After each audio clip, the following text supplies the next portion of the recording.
घन्टी बजाउँदै आएको दलले पनि आफूलाई नयाँ भन्छ, त्यो नयाँ दल होइन है।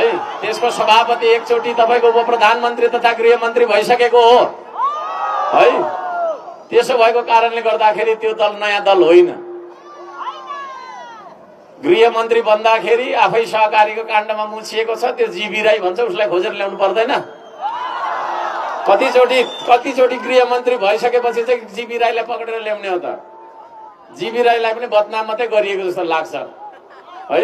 कहाँ गयो जीवी राई? को जीवी राई? Anybody knows? थाहा छैन है, केही पनि गर्दैन। त्यही तपाईको पार्टीका सांसदहरू जितेर गएर सदनमा कहिले गरिब दुखीको बारेमा, किसानको बारेमा, मजदुरको बारेमा, पीडितको बारेमा कहिले बोले?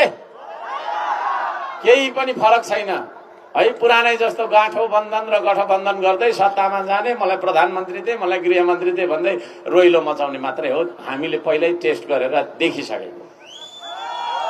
पहिल्यै चाख्दाखेरि टर्रो आयो, फेरि दुईचोटि किन चाखेर मुखमा टर्रो बनाउनु बेकार हो हैन। We are not that foolish. त्यसले गर्दाखेरि सबैजनालाई म भन्न चाहन्छु, त्यो पार्टीबाट केही पनि आउँदैन है। थुप्रै छन् काण्ड, यहाँ काण्डमा भनिरहन चाहन्न, सबैलाई थाहा छँदैछ। त्यो पुरानो गीत कति गाउनु, कति गाएको पुरानो गीत भनेर भन्नु होला। ओल्ड इज गोल्ड भनेर अलिअलि मैले